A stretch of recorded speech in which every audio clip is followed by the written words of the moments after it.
School থেকে আসাতে আমাদের ছেলেকে অ্যারেস্ট করে নিয়ে গেল। নিয়ে যাওয়ার পরে ওদেরকে অনেক অনুরোধ বিনয় করলাম যে আমাদের ও কোনো তালে থাকে না, ওদেরকে ছেড়ে দেন, কিন্তু ওরা ছাড়ছে না। তারপরে বললো যে না আমরা নিয়ে যাই, পরে চিন্তা ভাবনা করবো। তারপর ছাত্র যারা হাই স্কুলে মানে পড়ছে, পড়াশোনা করছে, মাধ্যমিক উচ্চ মাধ্যমিক, তাদেরকে ধরে নিয়ে পুলিশ চলে যাচ্ছে এখান থেকে, করে বেড়াচ্ছে। পুলিশ আজকের গুন্ডামি করতেছে, পুলিশ আজকে গুন্ডামি করতেছে। আজকে আমরা বলতেছি মিডিয়ার কাছে, আজকে আমরা যখন মিডিয়ার কাছে বলতেছি, কালকে হয়তো আমরা বাঁচবো কিনা তার ঠিক নেই, এমন পরিবেশের মধ্যে আমরা পড়ে আছি। হয়েছে আমার এক বৌমা বাড়িতে স্নান করে কাপড় চেঞ্জ করছে, 8 জন পুলিশ ঢুকে গেছে। দোষীকেও থুয়ে আর অদোষীগুলোকে নিয়ে যাচ্ছে। এদের অত্যাচারে মানুষ অতিষ্ঠ হয়ে গেছে গ্রামে। সকাল থেকে কি ঘটেছে আমরা ঠিক দেখিনি, মুষ্টিমে কয়েকজন লোক দেখি আগুন আগুন করে চিৎকার করছে, আমরা বাড়ির থেকে দেখতে পেলাম ধোঁয়া উঠছে। কে ধরিয়েছে আমরা বুঝতে পারিনি, সামান্য দুটো ছোট ছোট আলা। তারপরে গন্ডগোল কিভাবে কি হয়ে গেছে, ওখানে আমরা সবাই বাড়িতে আছি, অকথ্য পুলিশ আমাদের বাড়িতে ঢুকে আমাদের এক বৌমা অপারেশন বিছানা সহ্য তাকে টেনে তুলেছে, এবং আমাদের বাড়িতে আমরা ছিলাম না, আমাদের বাড়িতে গিয়ে আমাদের মানে পরিবারের উপরে অতক্ষ মানে লাঠিচার্জ করতে চেয়েছিল। তারা প্রত্যেক বাড়ি পুলিশ গেছে, প্রত্যেক বাড়ি, কোনো বাড়িতে বাদ নেই, এবং বাজে ভাষায় তাদের সঙ্গে ব্যবহার করা হয়েছে। আমার এক বৌমা বাড়িতে স্নান করে কাপড় চেঞ্জ করছে, 8 জন পুলিশ ঢুকে গেছে। মহিলা পুলিশ না, ছেলে পুলিশ।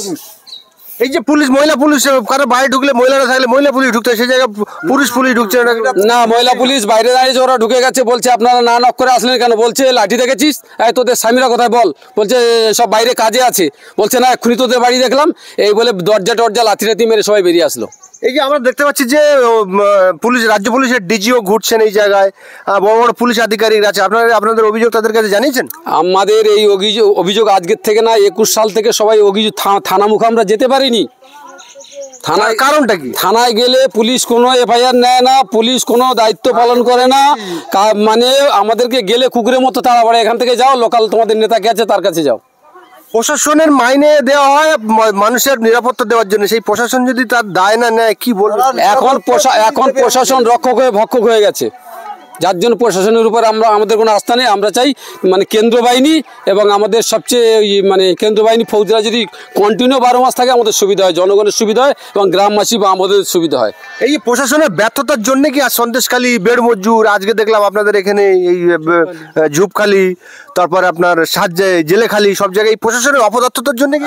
আমাদের তো তাই মনে হয়, প্রশাসন যদি সঠিকভাবে সক্রিয়ভাবে কাজ করতো তাহলে মানুষ তাদের নিজের মতো করে বাঁচতে পারতো, মানুষ নিজের মতো থাকতে পারতো। আজকে 3 ভাগ ছেলে, শিক্ষিত ছেলে বাড়িতে নেই, ওদেরই ভয়ে অকথ্য প্রশাসন এসে আমাদের গ্রেপ্তার করছে।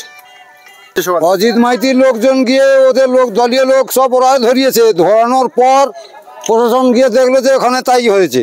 তারপরে গিয়ে এসে বাড়ির যারা দোষী নয়, ছাত্র যারা হাই স্কুলে মানে পড়ছে, পড়াশোনা করছে, মাধ্যমিক উচ্চ মাধ্যমিক, তাদেরকে ধরে নিয়ে পুলিশ চলে যাচ্ছে এখান থেকে। এই যে নুসরত জাহা আব হো কাহা বলেছিল, আমি এই এলাকার মা বোন, খুঁজে পাওয়া যায় না এখানে। তার নুসরত জাহানের কোনো টিকি নেই এখানে। এদের অত্যাচারে মানুষ অতিষ্ঠ হয়ে গেছে গ্রামে, মানুষ থাকতে পারছে না। এদের বলতে কাদের বলতে? এই হচ্ছে শাহজাহানের লোক, সিরাজ ডাক্তারের, শিবু হাজরা, এদের মানে এদের ভয়ে আতঙ্কে মানুষ বেরোতে পারে না কেউ। আজকের মানুষ বেরিয়েছে কেন? যা তাদের একটা আস্থা দিয়েছে বলেছে আজকে বেরিয়েছে। কে আস্থা দিয়েছে? শুভেন্দু অধিকারী। আজকে টিএমসি আমরা যদি শ্রীরামের জন্মদিন উপলক্ষে যদি পালন করি, তার জন্য কেস হয়ে যায়। তার জন্য 200 কত লোকের নামে কেস হয়েছে, এখানকার 17 জনের নামে কেস হয়েছে। প্রশাসনের বলেননি? এত প্রশাসনকে জানানোর পর প্রশাসন বুড়ো হয়ে আছে পুরো, তারা কোনো রকম ভূমিকা নেয় না, তার জন্য তো আজকের এই অবস্থা। আমার ছেলে সৌমেন দাস এখানে ছিল, পুলিশরা এসে ধরে নিয়ে চলে গেল। নিয়ে গিয়ে কালকে তার পরীক্ষা, সকাল থেকে খায়নি, তার বাবা হার্টের পেশেন্ট। হ্যাঁ, হার্টের পেশেন্ট, ওষুধ নিয়ে আসছে খানিকটা, এতটা ঔষধ খায় প্রতিদিন, হার্টের পেশেন্ট। আর ছেলের আমার পরীক্ষা কিচ্ছু করেনি, ছেলে আমার ওখানেও যায়নি, কোথাও যায়নি, দোকানে ছিল। সেই ছেলেকে আমাকে ধরে নিয়ে চলে গেল পুলিশ। ছাড়েনি এখনো? না, হ্যাঁ ছেড়েছে। এই হচ্ছে ওখানে হচ্ছে গাছপালা সব দিতে, তারপরে ছেড়েছে। তারপর ছেড়েছে কান্নাকাটি করতে, কত মিনতি কাকতি করতে, তারপর ছেড়েছে। অভিযোগ কি ওদের বিরুদ্ধে? অভিযোগটা কি? ওদের অ্যারেস্ট করা চাই। ওদের বিরুদ্ধে যে আপনার ছেলেদের হ্যাঁ আপনাদের ছেলেদের বিরুদ্ধে অভিযোগটা কি প্রশাসনের? অভিযোগ কি অভিযোগ আর কিছু নেই, আর ওই তো ছেড়ে দিল। হ্যাঁ ওরা স্কুল থেকে আসছে, স্কুল থেকে আসাতে আমাদের ছেলেকে অ্যারেস্ট করে নিয়ে গেল। নিয়ে যাওয়ার পরে ওদেরকে অনেক অনুরোধ বিনয় করলাম যে আমাদের ও কোনো তালে থাকে না, ওদেরকে ছেড়ে দেন, কিন্তু ওরা ছাড়ছে না। তারপরে বললো যে না আমরা নিয়ে যাই, পরে চিন্তা ভাবনা করবো। তারপরে খানিকক্ষণ পরে এখানে যখন গাড়ি বের দেওয়া হবে বলে গুড়ি টুড়ি ফেলা হলো, সে তারপরে দেখি ওকে ছাড়লো। তারপরে মেয়েরা সব ওর বৌদি কাকিমা জেঠিমা সবাই এসে সবাই লাঠি ঝাঁটার এটা বের করেছে, বের করতে তারপরে ওরা ছাড়লো। অভিযোগটা কি করছেন ওদের বিরুদ্ধে? ওদের অভিযোগ জানি না, আমাদের বাড়ির থেকে তুলে নিয়ে যাচ্ছে, বাড়ির থেকে ছেলে কম বয়সী ছেলেদেরকে দেখছে তুলে নিয়ে যাচ্ছে। তাহলে কোনো অভিযোগ নিশ্চয়ই তাদের বিরুদ্ধে কেউ করেছে কিংবা কোনো অভিযোগ আছে?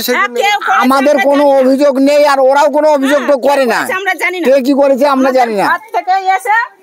বাচ্চাদের তুলে নিয়ে চলে যাচ্ছে, কেন এটা হবে? কেন পুলিশ শাসন করতেছে আজকে, পুলিশ আমাদের এই সমস্ত কাণ্ড করে বেড়াচ্ছে, পুলিশ আজকের গুন্ডামি করতেছে, পুলিশ আজকে গুন্ডামি করতেছে। আজকে আমরা বলতেছি মিডিয়ার কাছে, আজকে আমরা যখন মিডিয়ার কাছে বলতেছি, কালকে হয়তো আমরা বাঁচবো কিনা তার ঠিক নেই। এমন পরিবেশের মধ্যে আমরা পড়ে আছি, আজকের এমন পরিবেশে আমরা পড়ে আছি। আমার দুটো ফিশারি নষ্ট করে দিয়েছে। কারা? ওই টিএমসি আলারা। অত আমিও টিএমসি করি, কিন্তু দুটো ফিশারি আমার বলতে পারছি না, কিছু বলতে পারছি না। আমরা কয়েন মুখ কেটে আমার 2 বছরের লিজও দেয়নি, মাঝখান থেকে দুটো ঘেরি নষ্ট। আমাদের ছেলে পড়ি ওইসব মানে গেছে, সবাই গেছে, দেশে সবাই গেছে, আমার ছেলেও গেছে, সবাই করেছে। তা আমার ছেলে সবাই গেছি, সবাই ভিডিও ক্যামেরা হয়ে উঠে গেছি। তা দেখে সবাই আমার ছেলে আর কয়েকটা ছেলেকে ধরতে। কোথায় গিয়েছিল আপনার ছেলে? ওই ওখানে সব দেখতে গেছিল, কাচারি পাড়ায় সব দেখতে ছেলে। কাচারিতে কি হচ্ছিল? কাচারি ওই কিছু লোক ঘর ভাঙাভাঙি করছিল, কিছু লোক মানে দুর্দর্শী এইসব করছিল। তা ধরে নিয়ে যাচ্ছে, যে দোষীকেও থুয়ে আর অদোষীগুলো নিয়ে যাচ্ছে। কাচারি পাড়ায় কার ঘর দর ভাঙা হচ্ছিল?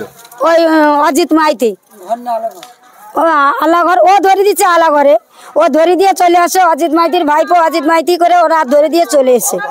আইন শৃঙ্খলা বজায় রাখুন, পুলিশ প্রশাসনের সঙ্গে সহযোগিতা করুন।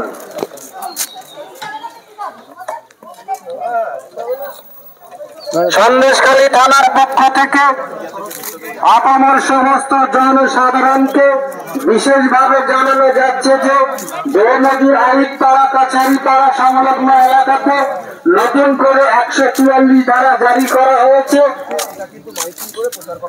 আপনারা 5 জনের অধিক কোন রকম জমায়েত করবেন না। আপনারা আইন শৃঙ্খলা বজায় রাখুন, পুলিশ প্রশাসনের সঙ্গে সহযোগিতা করুন।